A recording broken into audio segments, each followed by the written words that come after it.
"You don't belong in this classroom." The words echoed through the packed auditorium as Victoria Whitmore threw a stack of student papers onto the table. "My son does not need life lessons from someone who was clearly hired to fill a quota." Several parents gasped. Others stared at the floor. At the front of the room, 36-year-old Maya Brooks stood completely still. She wore a simple navy dress, small silver earrings, and the same calm expression she carried into her classroom every morning. But beneath the table, her hands were trembling. Victoria turned toward the school board. "I want her removed before she damages another child's future." Before anyone could respond, Principal Daniel Mercer entered through the side door holding a sealed envelope. He looked directly at Victoria. "Before you demand and mess." "Brooks's resignation," he said. "You should know whose name is on the scholarship application that could send your son to college." The auditorium went silent. 3 months earlier, Maya Brooks had arrived at Hawthorne Preparatory School in Bellwood, Virginia, carrying 2 cardboard boxes and a small framed photograph of her mother. Hawthorne was the kind of school parents bragged about at country clubs. Its red brick building stood behind iron gates. Ivy climbed the walls of the administration building. College banners from Harvard, Yale, Duke, and Georgetown covered the main hallway. Most students came from wealthy families. Their parents were doctors, attorneys, executives, judges, and business owners. Maya did not arrive in a luxury car. She drove a 12-year-old Honda with a cracked rear bumper. On her first morning, the security guard stopped her in the faculty parking lot. "Deliveries go around back," he said without looking up from his clipboard. "I'm not making a delivery," Maya replied gently. "I'm the new English teacher." The guard's face changed. "Oh. Right. Sorry." Maya smiled, but she noticed the way his eyes moved from her old car to her worn leather bag. She had seen that look before. The look that tried to decide how much respect she deserved before she had spoken a single sentence. Her classroom was room 214. On the first day, 24 8th-grade students walked in expecting another easy year. Instead, they found a sentence written across the whiteboard. "Your name can open a door. Your character decides whether you deserve to stay." Some students read it quietly. Others rolled their eyes. Evan Whitmore photographed it and sent it to his mother with a laughing emoji. Maya introduced herself without listing her degrees or accomplishments. "I'm Ms. Brooks," she said. "In this room, your ideas matter. Your effort matters. Your honesty matters. Your parents' money, job titles, and last names do not change your grade." The room became very quiet. Evan leaned toward the boy beside him. "My mom is going to love her," he whispered sarcastically. Evan was intelligent, charming, and used to being protected. His mother, Victoria Whitmore, was president of the Hawthorne Parent Council. His father owned a chain of medical supply companies across Virginia. Teachers knew the Whitmore name. They also knew what happened when Victoria was unhappy. Phone calls were made. Meetings were demanded. Careers became uncomfortable. Maya's first assignment was simple. Each student had to write a personal essay called "The Truth Behind My Name." They were not allowed to use artificial intelligence, pay a tutor, or ask a parent to rewrite it. The story had to be their own. When Maya returned the essays, Evan received a C-. He stared at the red mark as if someone had slapped him. "I've never gotten a C in English." "Your grammar is strong," Maya said. "But the story does not sound like you." "It is me." "Then tell me what this sentence means." She pointed to a line in the second paragraph. Evan read it twice. His face turned red. "I don't remember." Maya lowered her voice so the other students could not hear. "Did someone help you write this?" "My tutor cleaned it up." "Your tutor replaced your voice." "My mother pays him a lot of money." "That doesn't make the words yours." Evan pushed the paper away. "You can't give me a C because my writing is too good. I gave you a C because I still don't know what you think." That afternoon, Victoria sent her first email. It was 6 paragraphs long. She questioned Maya's grading system, experience, professionalism, and understanding of Hawthorne's academic culture. Maya answered respectfully. She explained the assignment. She offered Evan a chance to rewrite it. Victoria did not reply. Instead, she called Principal Mercer. She seems combative, Victoria said. Ms. Brooks has been professional. She embarrassed my son. She spoke to him privately. That is what she claims. Principal Mercer leaned back in his chair. Victoria, Evan can rewrite the assignment. This does not need to become a larger issue. It becomes a larger issue when an inexperienced teacher begins experimenting with our children. Daniel almost corrected her. Maya was far from inexperienced. But Maya had asked him not to discuss her background. I want the parents to judge what happens in my classroom, she had told him, not the names on my resume. So Daniel remained silent. Over the next few weeks, Maya became one of the most talked about teachers at Hawthorne. Some students loved her. Others complained that she expected too much. She made them defend their opinions. She asked questions that could not be answered by memorizing a study guide. She refused to inflate grades because a student had an important last name. And every Thursday, she stayed after school for anyone who needed help. Most Thursdays, only one student remained. Evan Whitmore. He never told his friends. He waited until the hallway was empty, then slipped into room 214. At first, he claimed he needed help with essay structure. But Maya noticed something else. Evan understood complicated stories when she read them aloud. Yet when he read by himself, he skipped words, reversed letters, and lost his place. One evening, she placed a short paragraph in front of him. Read this for me. Evan's shoulders tightened. I already understand it. I know. Read it anyway. He struggled through the first sentence.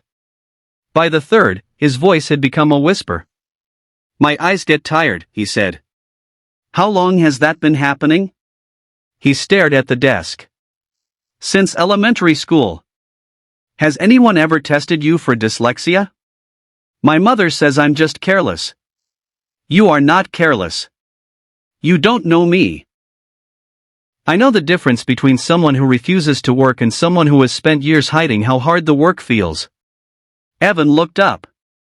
For the first time, the confidence disappeared from his face. If people find out, they'll think I'm stupid. Maya pulled a chair beside him. Dyslexia has nothing to do with intelligence. My dad says Whitmores don't need special treatment. This isn't special treatment. It's the correct tool. Evan's eyes filled with tears, but he quickly looked away. Please don't tell my parents. Maya could not promise that. But she did promise to help him. She contacted the school's learning specialist and arranged a confidential assessment. When the specialist's fee became an issue because the Whitmores had refused optional testing coverage, Maya quietly paid it herself. She told no one except Principal Mercer. The results confirmed what she suspected. Evan had dyslexia. For years, he had survived through memorization, expensive tutors, and essays rewritten by adults. Maya began teaching him differently. She used audio recordings, color-coded passages, and reading exercises designed to slow his eyes without embarrassing him. Within a month, Evan wrote his first completely honest essay. It was about being afraid that his family would stop loving him if he stopped being impressive. Maya read it twice. Then she wrote one sentence at the bottom. This is the first paper where I can finally hear you. Evan received a B+. He smiled at that grade more proudly than he had ever smiled at an A. But at home, Victoria saw only the letter. A B+? It's my best paper. You received higher grades last year. Those weren't really mine. Victoria looked at him sharply. What does that mean? Evan froze. He was not ready to tell her. Victoria took his silence as proof that Maya had manipulated him. The next morning, she began calling other parents. She told them Maya was lowering grades to make a point. She said students felt judged for coming from successful families. She described Maya's lessons as social activism disguised as English. A few parents admitted they had concerns. One father complained that Maya had failed his daughter's essay because sections were copied from the internet. Another mother was angry because Maya would not allow a private college consultant to edit her son's work. The complaints spread. Then someone posted a photograph of Maya's old Honda in a private parent group. The caption read, "Is this really the standard Hawthorne is hiring now?" No one publicly mentioned her race. They did not have to. The comments used safer words. Not polished. Not the right culture. Possibly a diversity decision. Too confrontational. One parent wrote, "Our children should learn from people who represent success." Maya saw the screenshot late that night. She was sitting alone at her kitchen table, grading papers beside the framed photograph of her mother. Her mother, Lorraine Brooks, had spent 28 years cleaning classrooms in a public school outside Baltimore. She had worked nights so Maya could study. When Maya was 12, Lorraine once found her crying over a school assignment because a teacher had accused her of copying an essay. The teacher said the writing seemed too advanced for a child from Maya's neighborhood. Lorraine had held her daughter's face between her tired hands. Never let somebody else's small imagination become the ceiling over your life. Maya touched the edge of the photograph. Then she closed the parent group screenshot and continued grading. The next morning, someone had taped a printed copy of the comments to her classroom door. Across the top, written in red marker, were the words, "Know your place." Maya stood in the empty hallway staring at it. Principal Mercer found her there. "I'm calling the police," he said. "No. This is harassment. And if police cars arrive, every student will know before lunch. Maya, you don't have to protect the school from the consequences of what happened. I'm protecting the children from being pulled into an adult's ugliness." Daniel removed the paper carefully. "You could end this today. By showing them my resume? By telling them who you are." Maya looked through the classroom window. Students were beginning to arrive. "They already know who I am," she said. "The question is whether that is enough." But the situation did not end. Victoria created a formal petition demanding Maya's removal. 73 parents signed it.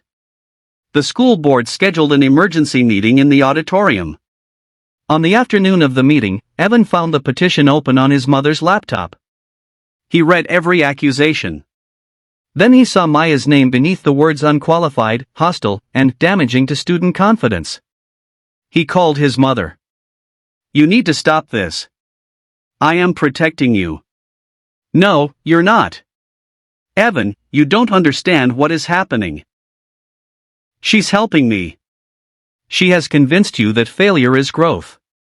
I have dyslexia." The line went silent. "What did you say?" "I have dyslexia." Ms. Brooks figured it out. Victoria's voice became cold. "Did she put that idea in your head? It was a real assessment. You were tested without my permission? She tried to help me." Victoria heard only the part that frightened her. A teacher had discovered something about her son that she had missed. Something that did not fit the perfect image she had built around her family. Instead of facing that truth, she became angrier. By 6 that evening, the auditorium was full. Parents filled every row. Students stood near the back. Maya sat at a table beside Principal Mercer and 3 school board members. Victoria walked to the microphone carrying Evan's graded papers. She spoke calmly at first.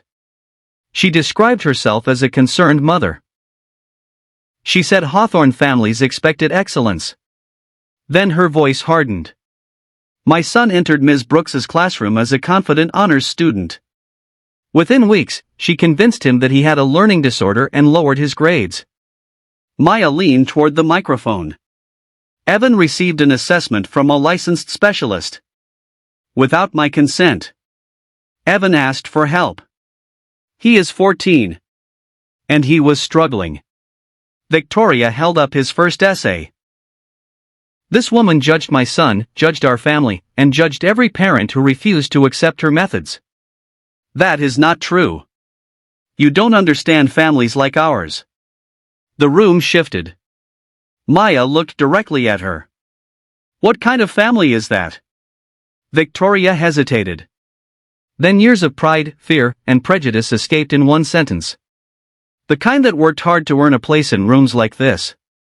Maya's expression changed. My mother worked every night of her adult life. That is not what I meant. No. It is exactly what you meant. Victoria's face flushed. I will not be lectured by someone who clearly does not understand the standards our children need. She threw the papers onto the table. You don't belong in this classroom. My son does not need life lessons from someone who was clearly hired to fill a quota. The silence that followed felt endless. Evan stood near the back, pale with shame. Maya slowly gathered the papers.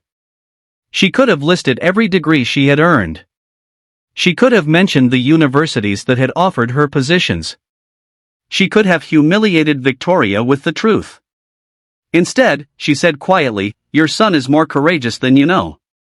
Victoria turned toward the board. I want her removed before she damages another child's future. At that moment, Principal Mercer entered through the side door. He had stepped out minutes earlier to retrieve a file from his office. Now he carried a sealed envelope. Before you demand Ms. Brooks's resignation, he said, you should know whose name is on the scholarship application that could send your son to college. Victoria frowned. What are you talking about? Daniel placed the envelope on the table. The Brooks Scholars Foundation provides full college scholarships to students with learning differences. Evan submitted an application last week. Victoria looked at her son. You applied for a disability scholarship? Evan stepped forward. I applied for a scholarship for students who learn differently. Daniel continued. The foundation has helped more than 400 students attend college. It also paid for Hawthorne's Reading Center, our teacher training, and every confidential learning assessment conducted here over the past 5 years. Parents began whispering. Victoria looked at Maya. What does that have to do with her? Daniel faced the room. Ms. Brooks created the foundation. The whispers stopped.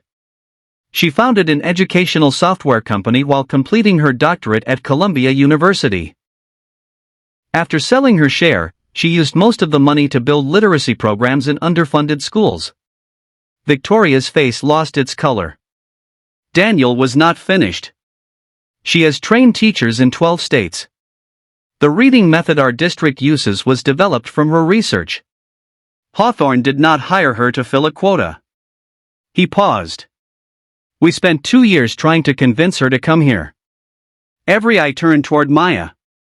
She looked uncomfortable, not proud. Victoria stared at the scholarship envelope. Then why didn't she tell us? Maya answered before Daniel could. Because children should not have to know someone's bank account, degree, or reputation before deciding whether that person deserves respect. Evan moved down the aisle. He was holding a folded sheet of paper. My mom said Ms. Brooks damaged my confidence, he said, his voice shaking. But before her class, I didn't have confidence. I had people fixing everything so no one would see me struggle. Victoria's eyes filled. Evan. No, Mom. You need to hear this. He unfolded the paper. This is the essay I wrote for the scholarship. He began reading. For most of my life, adults called me gifted because they loved the version of me that never needed help. Ms. Brooks was the first person who cared enough to notice that I was drowning beneath good grades. His voice cracked. She did not make me feel broken. She showed me that hiding was what was breaking me. Several parents wiped their eyes. Evan looked at Maya. She paid for my assessment. She stayed after school. She never told anyone because she knew I was ashamed. Then he looked at his mother. And you tried to destroy her because she saw the truth before you did. Victoria covered her mouth. The confidence that had carried her to the microphone disappeared. For the first time that evening, she did not look like the president of the parent council. She looked like a mother who realized her son had been asking for help while she was protecting an image. I thought I was defending you, she whispered. You were defending who you wanted me to be. The board voted unanimously to reject the petition. But Maya asked them not to end the meeting there. She stood and faced the parents. Removing one petition will not fix what happened. No one interrupted her. A photograph of my car was used to measure my worth. My qualifications were questioned before anyone asked what they were. Words like polished, culture, and standards were used to hide judgments people were afraid to say directly. Some parents lowered their heads. I do not want anyone punished because I secretly had enough money or enough degrees to surprise them. Her voice grew stronger. I want this school to become a place where the next teacher does not need a secret to be treated like a human being. The board adopted new rules for investigating parent complaints, protecting teachers from harassment, and preventing donors or influential families from pressuring academic decisions. Victoria resigned from the parent council the following morning. A week later, she came to room 214 alone. Maya was erasing the whiteboard when Victoria entered. I came to apologize. Maya placed the eraser down. Victoria's eyes were swollen. I believe success made me a good judge of people. The truth is, it made me confident in judgments I had never earned. Maya said nothing. I insulted you because you made me face something I had failed to see in my own son. That explains your anger, Maya replied. It does not excuse what you said. I know. Victoria took a breath. I don't expect forgiveness. Good. Because forgiveness is not the first thing you need. What is? Change. Victoria nodded. And for once, she did not argue. Over the next year, she volunteered at the school's reading center. She listened more than she spoke. She helped other parents understand learning differences, and whenever someone praised her for the work, she gave credit to the woman she had once tried to remove. Evan stopped hiding. His grades did not become perfect. They became honest. At his 8th grade graduation, he was chosen to deliver the student speech. He stood beneath the bright auditorium lights and searched the audience until he found Maya. My teacher once wrote a sentence on the board, he said. Your name can open a door, but your character decides whether you deserve to stay. Victoria sat quietly in the second row. Evan looked at her, then back at Maya. I used to think strength meant never needing help. Now I know real strength is telling the truth before the truth is forced out of you. The audience rose to its feet. Maya did not. She remained seated, tears running down her face, holding the small photograph of her mother inside her graduation program. Above the door of room 214, the school later placed a new sign. It did not mention Maya's doctorate. It did not mention her foundation or her money. It simply read, Ms. Maya Brooks, teacher. Because that title had always been enough. The parents had only needed to become better people before they could understand it.